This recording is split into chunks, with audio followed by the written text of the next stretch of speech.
certainly am well, and it's a rainy day. We're so excited to get a little rain. It's been a nice summer, not too many days over 100, and wow, in Texas, that's amazing. Also, just getting rain in July and August is phenomenal. So, many of you who lived here a long time like I have. I've been here since 1977, so I'm Texized in every way.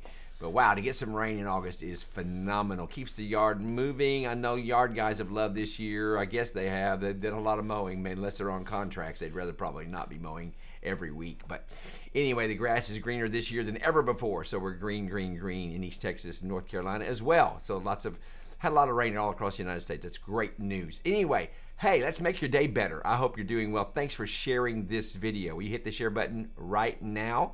I appreciate you sharing. I don't know why some people just don't share the video with their friends, but it's okay. I know you're busy and I know you're scrolling a lot all day long. So anyway, praise the Lord for Facebook and how we get the message out of Jesus Christ in such a great media presentation in so phenomenal ways. I love what we are able to do with social media, Instagram, etc. X, which I don't like the word X. I'm still a Twitter guy. But anyway, I hope you're having a great Wednesday. Looking forward to Network 411 tonight. We're going to have an amazing night. So let's get into our day. I think it's important. Consistency, number one. We could talk about consistency, but I think intentionality is very important in every day. So you want to start every day with clear intentions. Wandering around in hope is like wearing a blindfold, as you know. So, and just remember that just because you don't see something happening doesn't mean that God's not doing something phenomenal or amazing.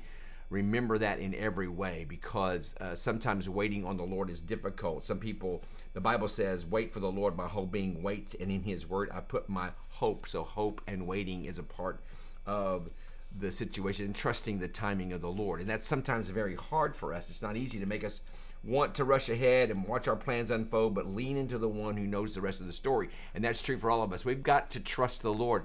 I find business guys, movers and shakers, sometimes they stay like a half a step ahead of the Lord oftentimes. And waiting is one of those things that's difficult. We see that in the humans, in the scripture. We see Abraham having a hard time waiting. We see David having to wait a long time for the promise of the Lord.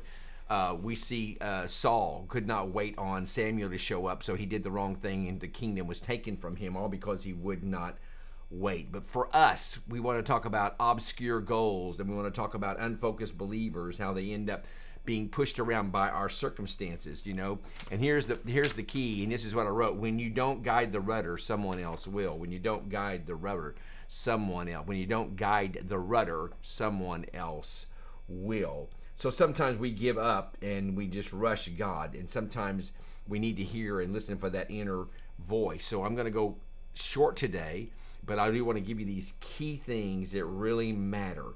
It's not time to quit. It's not time to move. It's time to wait. Oftentimes it's not time to move. It's not time to quit. It's time to wait. And I've made those mistakes. I've quit, and sometimes I've waited and won, and sometimes I just rushed and then the delay got longer, or I pushed into something of activity, made my flesh feel better, but it still didn't work. Why? Because the timing of the Lord is the most important thing. The Lord orders our steps. We don't have the privilege of ordering our own steps. Sometimes, here's my rule. My rule, maybe this will help you. My rule is, even in ministry, is go unless I hear no. So if I get an invitation, let's just say somebody says, hey, Tom, will you come to my church and preach on Sunday? Sure, because I'm going to go unless I hear no. I'm not one of those guys that say, well, let me pray about it. Listen, I'm called to preach. I'm sent to preach. I've took 100 invitations and they've all worked great. I've never went to a place that I didn't think I was supposed to be there. So in other words, if you look at the Apostle Paul, he was going out to a certain place. He got halfway there and the Lord said, no, you're not going there. Turn. So he said yes until he heard no. Business guys, listen to me. Spiritual guys, listen to me. Praying people, listen to me. Say yes until you hear a no. Now, if you're not supposed to say yes, don't. But if you're supposed to say yes until you hear a no. That's my rule in business. It's my rule in most everything. There's one exception to that, and that's mentoring. I've learned to pray about who I'm supposed to mentor and pray through, because sometimes I wouldn't choose a certain person, but yet the Lord would choose them. So, and most of the time I do say no to mentoring, just so you will know that.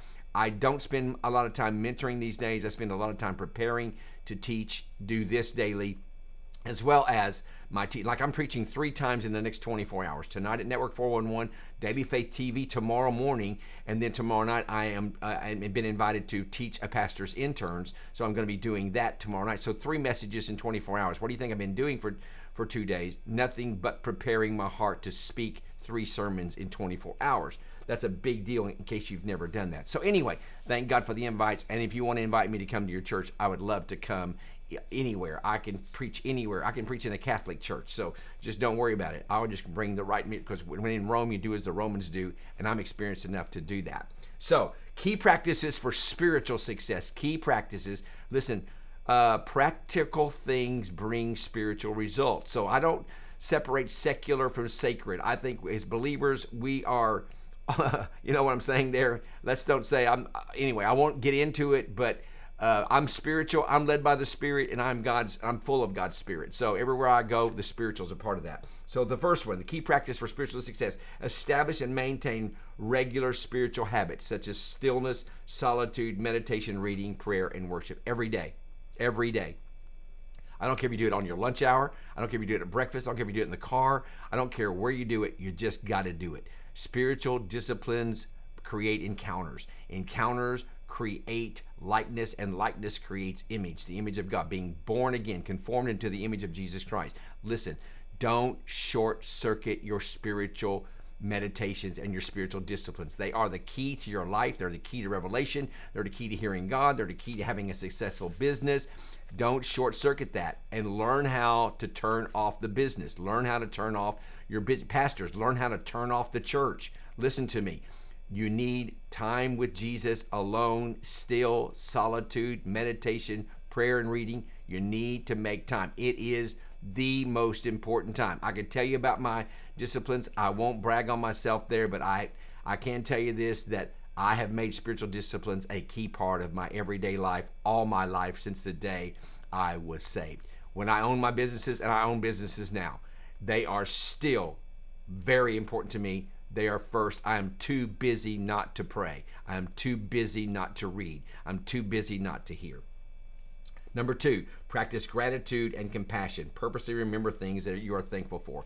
This is a key. Find the positive. Find the plus. Don't focus on the problem. If you're focusing on yourself, if something comes up and you're like, well, I didn't pray enough, well, I didn't fast enough, well, I didn't give enough, I didn't do this enough, I didn't do that enough, you're focusing on the problem and not the solution. Problems create the ability to make great choices, pray through, make decisions. Again, it goes back to your spiritual disciplines. Number 3, be thoughtful about the words you use. It's important for you. Stop, don't complain, don't whine. Find the answer, find the solution, pray through. Listen, if you're going to say something bad, don't say nothing at all. You know that. You know that. Just keep your mouth shut. Your words matter. Your outcomes matter. You're sowing seeds. Words are a seed. Words create futures. Word creates more problems. Words create emotions. Words create thoughts. Words they create a grain in your brain for the way that you think. So learn how to avoid negative language and instead focus on speaking words of truth and love and hope, and speak God's word over your circumstances. Number 4, seek out mentors and at least one close friend. Sure, there are plenty of books, there's plenty of ways, there's plenty of resources, there's online, there's videos, there's all of this stuff. I have online mentors that don't know my name.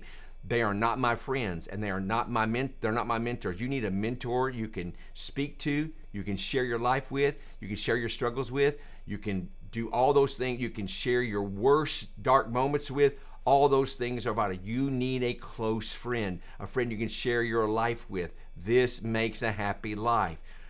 Relationships are everything. So you need a mentor in your business. You need someone that's successful. And I'm telling you, it's true. Business guys, listen to me. Preachers, listen to me.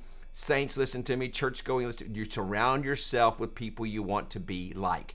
Now, if you're surrounded with people that you're already like, you're in the wrong crowd, because you'll never grow up, you'll never change, you'll never grow. The best thing that I ever did was surround myself with somebody that was way outside of my league. They had 50 times more money than I had, 50 times more success than I have. I pressed into that person. That person became my friend. He is an amazing mentor and gives me advice in almost every area of my life, even in my church life, because the church is a business. So realize you got to find the right people in your life. Live your life with personal, internal Holy Spirit integrity. Let me go back over these. Let me go back over them this way. Number 1, establish and maintain your spiritual habits. Number 2, practice gratitude and compassion always. Number 3, be thoughtful about the words that you choose to speak. Number 4, seek out mentors and friends. You got to have that. And then live your life with personal Holy Spirit integrity. This means honesty with yourself, honesty with your friends, understanding your motivations, living in alignment with your values. Listen, guys, if you're out there, you're sacrificing your values for a paycheck, or sacrificing your values to be liked, or sacrificing your values for a promotion, you are going to find yourself at the top of the wrong ladder. Listen, you got to live your convictions. You got to live with your motivations, and you have to be honest with yourself.